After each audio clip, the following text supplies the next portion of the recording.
হলে তো এত টাকা পয়সা দিয়ে জীবনে কি করবে শুনি বলো তো?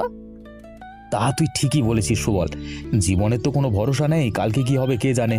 তা তুই এক কাজ করিস, তোর বাড়ির জন্য আজকে যা যা সবজি লাগে আমার এই ক্ষেত থেকে তুই নিজের হাতে এসে তুলে নিয়ে যাস। কোনো টাকা পয়সা দেওয়া লাগবে না আমাকে, বুঝলি? আরে আমরা তো ভাই ভাইয়ের মতো, তাই না? তুমি আসলেই খুব বড় মনের মানুষ দাদা। হ্যাঁ, ঠিক আছে দাদা, তুমি যখন এত করে বলছো আমি বিকেলে এসে নিয়ে যাবো। এখন তাহলে আমি গেলাম। আমার শুনে সজনে মাটিগুলো একটু কুপিয়ে চাষ দিতে হয়, বুঝলে? দেখি এবার অন্য কোনো ফসল ফলানো যায় নাকি। হ্যাঁ হ্যাঁ হ্যাঁ।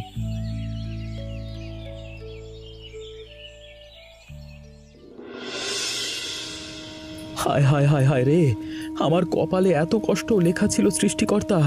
এতদিন এক ফোঁটা জলের জন্য চাতক পাখির মতো বসেছিলাম, তখন এক ফোঁটা জল পড়লো না।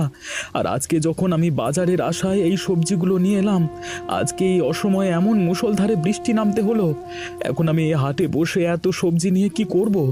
জলের ছাঁটে তো সব পচে নষ্ট হয়ে যাবে। হাটে তো একটা কুকুর পর্যন্ত নেই, খদ্দের তো দূরের কথা। কি করে আমার চারু মায়ের স্কুলের এত টাকার ফিস দেব আমি? আমার সব স্বপ্ন যে আজকে এই বৃষ্টির জলে ধুয়ে গেল।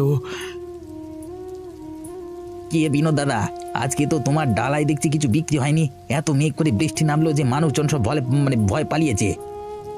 আর বলো না সুবল ভাই, আমাদের কপালটাই পোড়া। কালকে আমার মেয়ের স্কুলের ফিস দেওয়ার শেষ দিন, তাই তো অনেক আশা নিয়ে সকালের বাজারে সবজিগুলো নিয়ে আসলাম, কিন্তু আমার এই পোড়া কপাল।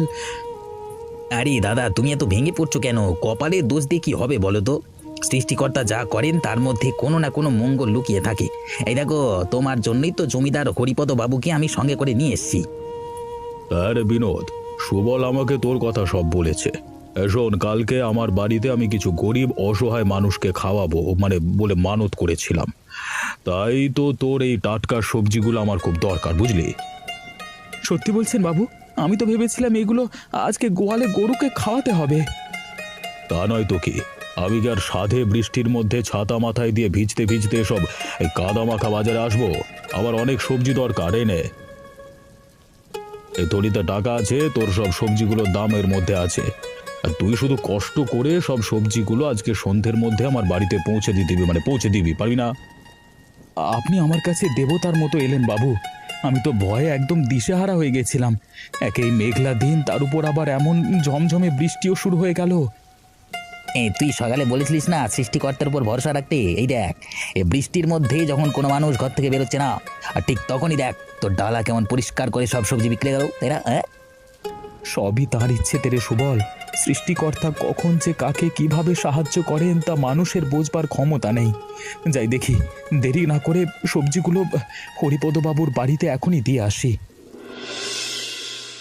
শোন মা চারু, এই নে তোর স্কুলের ফিজের টাকাটা।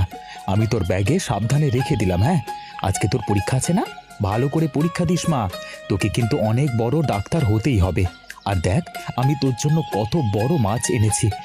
আজকে তোর মা খুব সুন্দর করে রান্না করে দেবে। তুমি একদম কোনো চিন্তা করো না বাবা, আমি খুব ভালো করে পরীক্ষা দেব। আর দেখবে আমি এবারও প্রথম হব। আমি জানি আমার বাবা আমার জন্য কত কষ্ট করে। আমি আমার বাবার সব কষ্ট দূর করে দেব। বেশ বেশ বেশ, আমার মায়ের মুখে এমন কথা শুনলে আমার বুকটা ফেটে উঠছে মা। আমি খুব খুশি। তোমরা বাপ মেয়ে আর কতক্ষণ এভাবে কথা বলতে থাকবে বলো তো? এবার আমাকে মাছটা দাও, আমি তাড়াতাড়ি রান্নাটা বসিয়ে দেই। আর চারু, তুই তাড়াতাড়ি স্কুল থেকে আয়, দুপুরে সবাই মিলে একসাথে মাছের ঝোল খাবো। এমনই মজার মজার ভিডিও পেতে চাইলে আমাদের চ্যানেলটি সাবস্ক্রাইব করুন। আচ্ছা বলো তো বন্ধুরা, সুবল মাছের দোকান থেকে কি মাছ কিনেছিল?